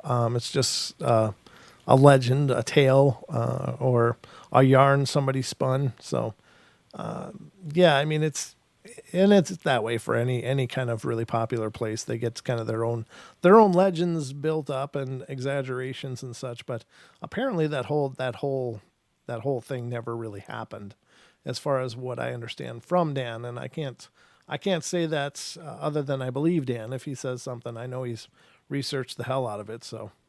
But let's get into this. This is about the ghosts of Bobby Mackey's. And so the first part is titled Bloody History. And it's the old building that now houses Bobby Mackey's was a slaughterhouse for over 40 years during the 1800s. The ample spilled blood from the slaughterhouse and its location on the banks of the Licking River, one of the two rivers in the world that flow north, attracted a horde of satanic worshippers who used to use the site for sacrificial grounds. And in 1896, the building became entangled in a sensational and grisly murder when Pearl Bryan's headless body was found nearby. A young lady's head was never found, but speculation abounded that it was likely disposed of in the slaughterhouse's basement well that was used to drain blood into the river when two local men who were active in the occult confessed to the murder. Alonzo Walling and Scott Jackson became the last two people hanged in Campbell County.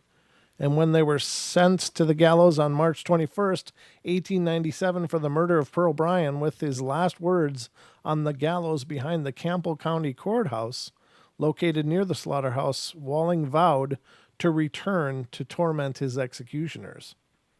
According to the Kentucky Post articles at the time, Walling and Jackson were offered life in prison instead of death, and they told the authorities where Bryan's head was located. People familiar with the two murders, or if they told where the head was located, people familiar with the two murders claimed that they refused because they were terrified they would spark the wrath of Satan if they exposed the site of his sacrificial grounds. Reportedly, they offered Bryan's head as a sacrifice to Satan, most likely in the slaughterhouse well. Local believers claim that the well is the gateway to hell, of sorts, a gruesome legend that lives on to the present day. Bryan, often a headless figure, Walling and Jackson reportedly have been seen on numerous occasions at Bobby Mackey's over the years, along with other spirits whose lives were entangled in the building in some way. In fact, several people have died unnatural deaths inside the building, which was alleged to be the site of several murders at the casino.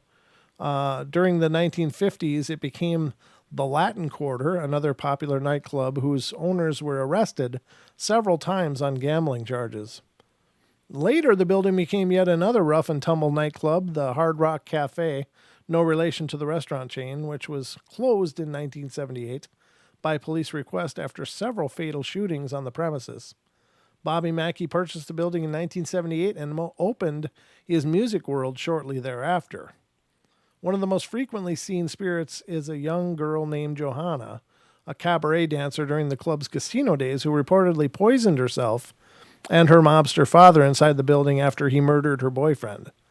Club singer Robert Randall. Other spirits who have appeared at the club regularly are Johanna and gangster Albert Red Masterson.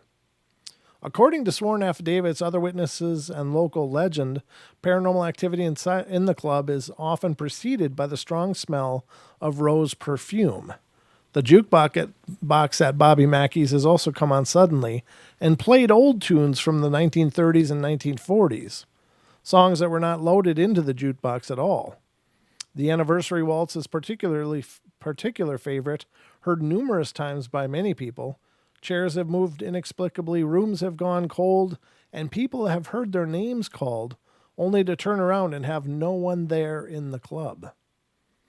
Cases of possession. This is probably where they're going to get into Carl, the maintenance guy that was living there in the apartment. Perhaps the most bizarre aspect of the Bobby Mackey saga is the claims by several people that they had spirits enter their bodies while in the club.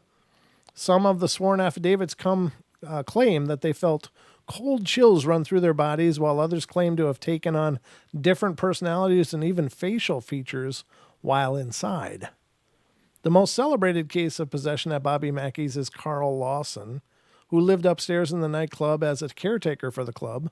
Lawson, one of the main subjects of Hensley's book, claims to have been attacked by several of the resident spirits and actually possessed by some of them as well, including Alonzo Walling.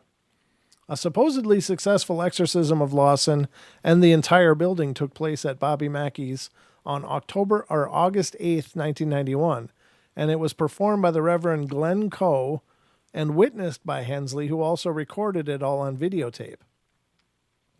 For a time, it appeared that the exorcism was successful, but in recent years, strange occurrences have begun once again at the old building. Bobby Mackey, who has refused to believe in the paranormal activity was true from the beginning, nevertheless made plans to tear down the building and construct a new club on the adjacent property after viewing the videotape of Carl Lawson's exorcism.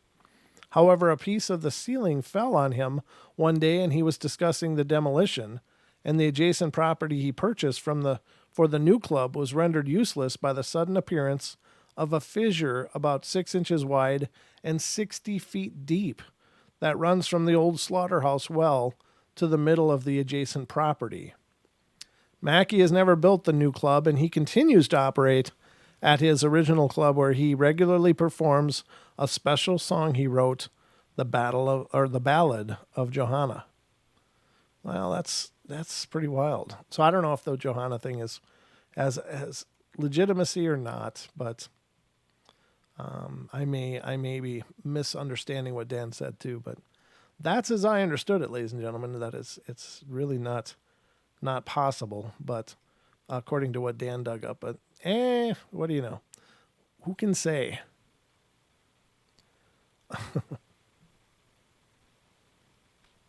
I'm just looking for something else here. Haunted lighthouses? Okay, I don't want that. I want to find this if this will work. No, it didn't. It didn't work. There's another one of those Skype echoes.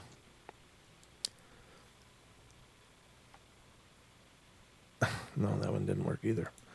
Let me just continue here, ladies and gentlemen. I've got another one ready to roll here somewhere.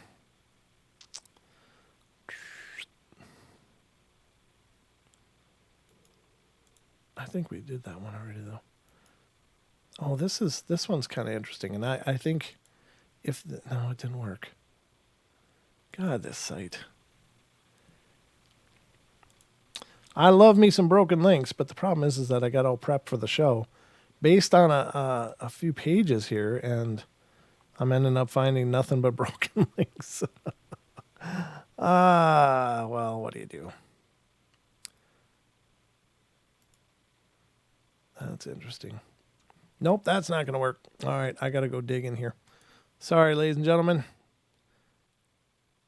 Got another 30, almost 30 minutes left, so let me find where I'm looking here. Nope, I don't want that one, not that one. Oh, this looks pretty good. This is coming from Reddit. And it's coming from Reddit/humanoid encounters. Now, if you ever check out Reddit, especially the paranormal and the humanoid encounters, it's pretty bizarre. And now, granted, you don't know what's legitimate and what's not, but they are at least represented as supposedly true stories. So I'll read it to you and see what you guys think. And it says, "I need some help. I don't know what I saw. I need some help from the community. Last night, which was February 11th, 2020. So this is like literally last night. This is a brand new story. And it's again on humanoid encounters on Reddit. It said, I'd gotten back to my bedroom from using the bathroom, I'd say at around 10 to 10:30. I was getting ready for bed when I heard some sort of shuffling or trotting outside my window. Normally it's deer or coyote. I live in rural upstate New York, so I like to take a look and see what it's doing, or if it's a nice buck, as I like to hunt. When I looked outside, however, I saw this shadowy thing. It looked no smaller than 6 foot, but I couldn't make out features. Also, all the lights were off at my house, so I couldn't have been a reflection or a shadow from something inside. And I looked at it for at least 10 seconds because I couldn't figure out what I was looking at. But then, between a deer, coyote, fox, and almost a human scream that lasted about 3 seconds or so. I was obviously scared out of my mind, so I didn't go and look, but about 15 minutes later, I looked out my window again, and there was nothing. I was on the edge for the rest of the night and just felt extremely paranoid, like something was watching me. The rest of the night, I kept hearing scraping on my roof. That's horrible.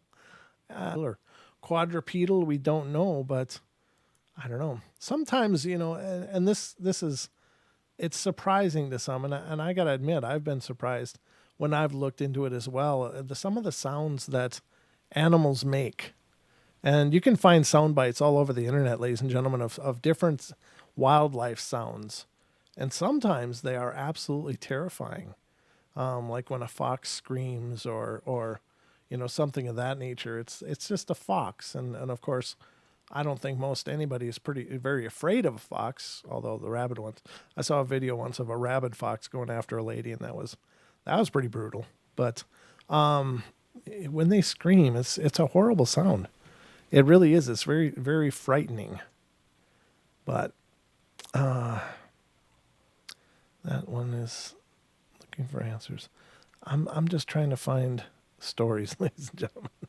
I'm trying to find you entertainment because it's just I wasn't prepared for flying solo tonight. I didn't look at my messages for a long time, and I didn't expect this.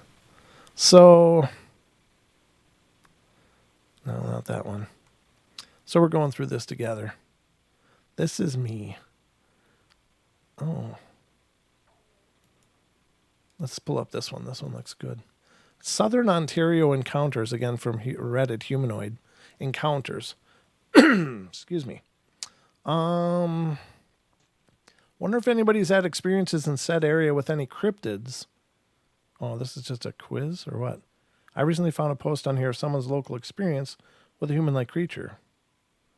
Not the first story I've heard about similar creature in the area, only told to me by friends or friends of friends, but it's always been years apart and very different people or groups. Sorry, I'm a little froggy. Did you hear that noise? I don't know why Skype is doing that. That's kind of a creepy noise, though. It's a little odd, but it is doing it. No, not that one. The last one I pulled up was kind of a turd. So we're just rolling through this. We're just streamlined here, or I'm trying to be streamlined, but I'm not doing such a great job. Sorry. I know I am lost without my beard on these Wednesday nights. It's just, Don really has a great presence, and it helps when he's here. But I think just give me a second, ladies and gentlemen. I got to run to the loo, and so I'll leave you with the fine tunes to keep you company while I'm away. Just a sec. Be right back.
I'm back.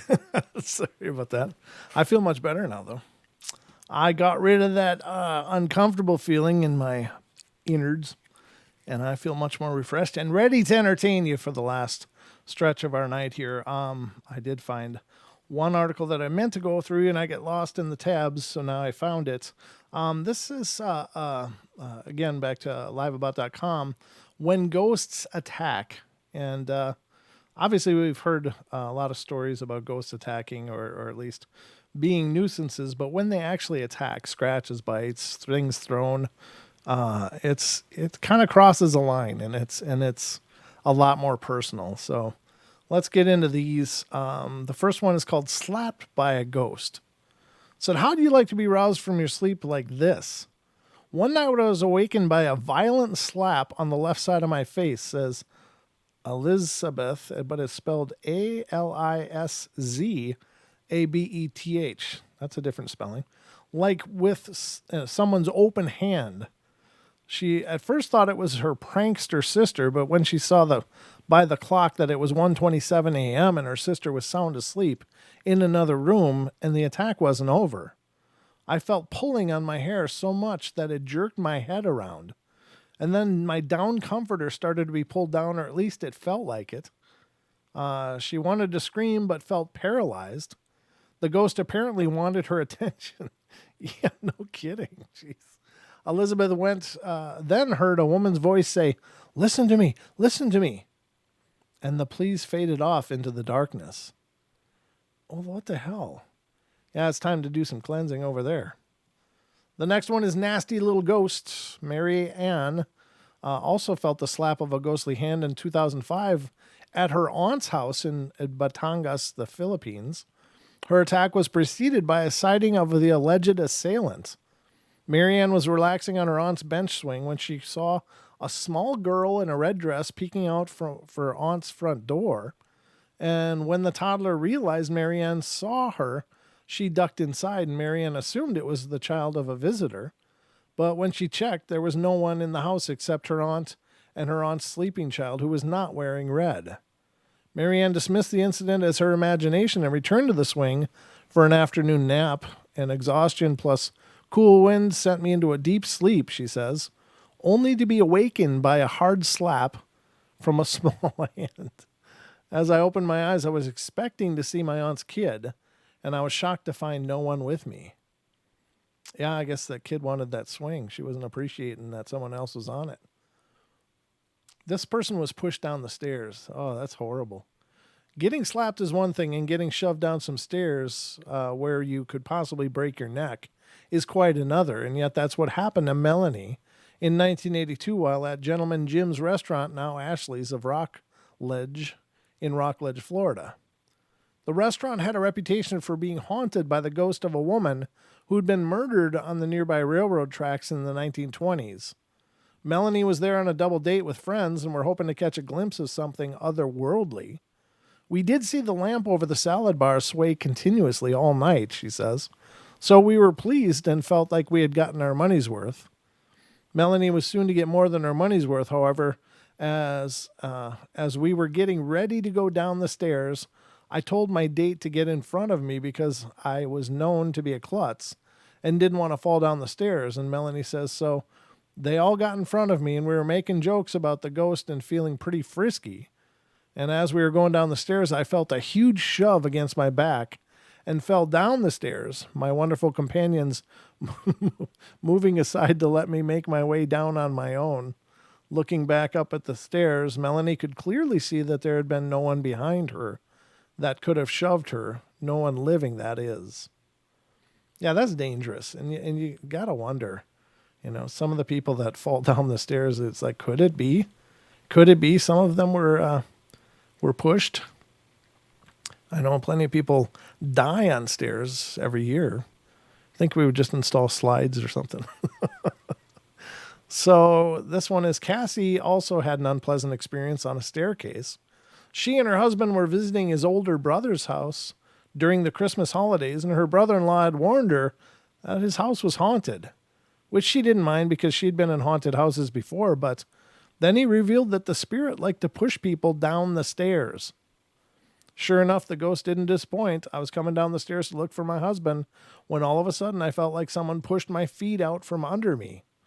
I ended up following down the first 4 steps, Cassie says, and everyone came running to make sure I was okay.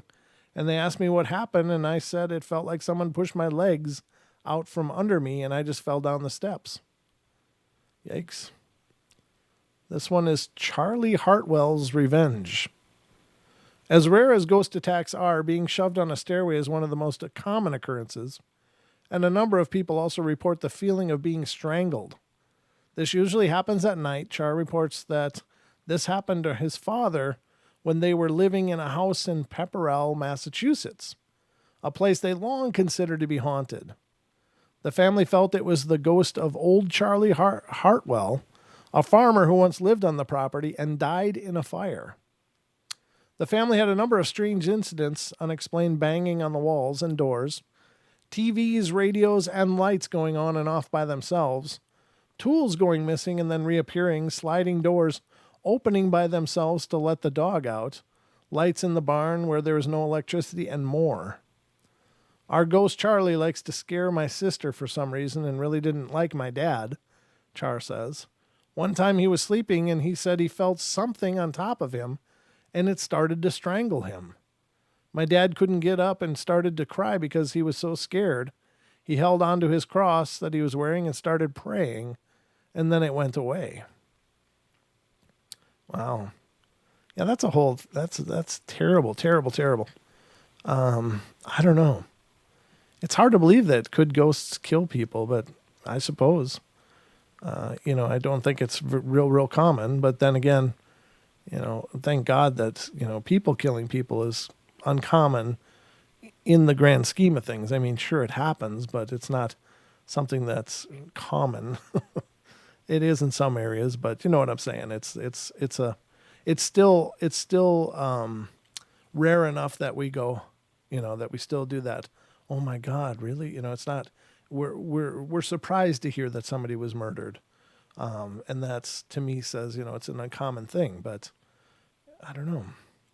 Perhaps I guess the same thing follows through in death. Then, if those spirits are earthbound, could they still do that same thing? And maybe they could. I don't know. So this one is Roger had a close call with a shadow person that he felt was trying to attack him, and this was in the middle of the afternoon. Back in 1967, Roger was a college student working for the summer at a large motel in Downingtown, Pennsylvania. A lot of Pennsylvania. And Roger lived with several other employees at an old stone house a few miles down the road, where a brutal murder had allegedly taken place. It was a bright, sunny afternoon when Roger was in his bedroom trying to catch a quick nap, and I remember the events clearly, Roger says. I looked at my clock, and it was 1 p.m. as I lay down on my bed and closed my eyes, and instantly I was flushed with extreme fear as I opened my eyes. And then out of the wall on this bright and sunny day came a black shadow man with arms outstretched towards me. Its shape changed slightly as it left the wall and drifted toward me. It was a full torso, about 6 feet tall. I uttered a gasp and again closed my eyes for an instant, and I opened them again, and it was still drifting towards me, the arms outstretched as if to choke me. And I was paralyzed with fear and gave another loud gasp, and it came within 3 to 4 feet of me and then dissipated. Well, thank God. Thank God it dissipated.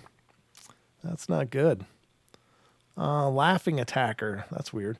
Reader was using the name of Haunted Michigan. Also reports an attack by a shadow person. This occurred in 2008 at a casino in Michigan, and she was staying at the casino hotel with her 2 small children and brother and his wife. I awoke at around 3:30 in the morning to the sensation of a pressure on my side, kind of pushing me down, she says. I thought it might be one of my daughters pushing me down. I raised my arm to try to push off whatever it was on top of me. I felt something substantial, but definitely not either one of my kids. I began to get frightened. I was lying on my side, so I turned my head to my right shoulder to get a glimpse of what was on top of me, and I saw a large, dark funnel of no substantial shape. And I heard a mocking laugh as I struggled to no avail. I decided to let the entity know that they should get off me in the name of Jesus Christ, and the funnel suddenly hit the ceiling and disappeared. Well, there you go. You got to evoke your faith. Bring your faith into it. Let someone else take care of that for you. All right, we got a call, and this is area code 330. You're on the air. Hi, how you doing? Holy great. Okay. It is I. Hi, it's you. You were very loud. Sorry. No, it's fine. It's just, sorry. Your connection isn't usually this strong, so I'm not used to it. Wow. Well, and you kind of are dropping in and out, so that's what Don tells me. I don't know why. I don't know either because I can't. I'm using my cell phone, not my home phone. Gotcha. So. Okay. Well, welcome to the show, Dee. How are you? Hi, everybody. Love y'all. One of the best chat rooms on the internet. Absolutely. I just wanted to say a few words. I wanted to say it earlier, but I've been working around the place and, trying to get some, things done and stuff. But for one thing, I found out something about shadow people. There are shadow people, one kind of shadow people, then there are other kinds. that are actually they're people, and they're actually kind of bilocating or astral projecting, and sometimes they will appear as shadows too. Mm-hmm. And I had a couple of those. Now, to other people, they appeared as shadows. To me, I could see them as people. You try to get rid of them, you can't get rid of them. I mean, you can't get rid of them like a normal. You could cross over the spirits of the dead. You can get rid of the demonic stuff and the dark stuff, but then if you still can't get rid of it, it may be, I mean, if it keeps coming back, it may actually be somebody who is still alive to, keep trying again. So, and then just to kind of clarify that, maybe that helps somebody, I don't know, to figure it out. Sure. But I've heard it really more than once, that eventually you figure out, I mean, once you figure out who it is and you break it off entirely with the person, a lot of times they don't show up again. But at my old place, I had 2 figures that was showing up like all the time, and there wasn't anything I could do about getting rid of them permanently because they were still alive. But they wouldn't come into my place, but they'd be out in the courtyard. And so they'd harass me. They'd only be able to harass me up to about my stoop, and then I had to stay out of my range, my place of ownership, because I was renting. But but it's almost like a vampire. Somebody's got to invite them, and they wouldn't be there unless they were attached to somebody. Right. So I think I knew who they were attached to, and that's why I couldn't get rid of them. But really, I don't know, maybe this helps people puzzle it out a little bit better as to what to do. Usually it's somebody in your place. If they're in your place, somebody may have knowingly or unknowingly given them permission to be there or have an attachment with them. And I know people, boy, I'd have a lot of gray hairs if I had kids these days. Sure. Especially some of the stories I've heard. I was just hoping that maybe that might help somebody. And then another thing I was going to say is, if you are being troubled by these things, really sounds simplistic, but there are files you can get right on YouTube that you can play for hours. I mean, some of them are 9 hours long on purpose, and they are to set up a vibration that makes it hard for darker things to exist there. Oh, okay. If that makes any sense. It's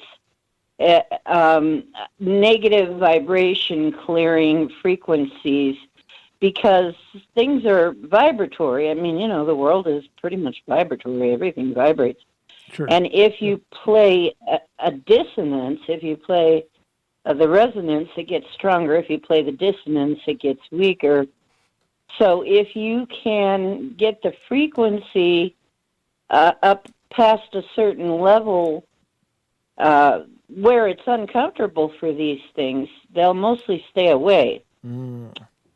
But, some things are pretty persistent. You might need stronger measures, but a lot of the minor stuff will stay away. And I've been experimenting more with the frequency control stuff, and there are also things you can do that will, if you can raise your frequency above, it's kind of, I can't explain it right now on the show. It's just not enough time. But if you can raise your frequency above 500, you can keep most stuff away. You can actually rise energetically out of the range of most stuff, which is why being here, I haven't had hardly any. I haven't had anything in my place. Oh, good. This place is, the one thing I did encounter was out in the parking lot. So, Mm. Maybe that helps somebody a little bit. Sure. But I really, really do say, it sounds like it wouldn't work, but the solfeggio frequencies are what they called, and the Rife frequencies, and look up resonance therapy. Royal Rife started with that in the 40s before his lab got raided, Oh. and they took all his machines. So, Okay. and the spirit of Royal Rife did show up once too. Oh, cool. It was very strange because I was in church, a spiritualist church. They fully believe in channeling, and they fully believe in spirits of the dead, and that they can communicate. And the thing I got was, my message was, there is somebody named Royal around you. And I had been looking into these frequencies. There was nobody around me except I was studying Royal Rife's work. Oh, very cool. And oh my gosh, Royal must be around and helping me find things. That's awesome. I was so excited. So just to let you know, there is help out there that can actually protect you energetically, so that when you hit a down spot, you can kind of bring yourself back up, because really, that's what was so hard about the other place. It was so hard to keep a high frequency there. Yeah. It was just the place. Yeah. But here, it's actually pretty easy, and I have had absolutely no trouble. And if you vibrate high enough, you will be too high for most things to reach you that are dark. Good. And that's what I've experienced. So, which is why when you use a name of a higher vibrational being, or I think, you have a high vibration, you have good self-esteem, you're really sure of what you're doing, et cetera, it's a high vibration.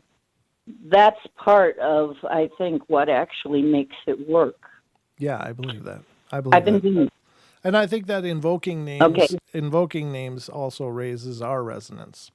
It's like a prayer. Right. Prayer raises our resonance. It brings us to I don't know, a divine, closer to a divine state. And so I think that, that could be part of why it works, going along with what you're talking about. So, yeah, very good information, Dee. Thank you so much. Good. Okay, that's all I wanted to come up with for right now. More later as I study more about, because I'm working on something that might help everybody. So further on down the line, I may have some more information for everybody. Okay. But look online for those files, and I love y'all, and I want y'all to be happy and safe. All right, my lady, we love you too. Thanks for calling in and being a part of tonight's show. Oh, I love it. Bye. Okay, see ya.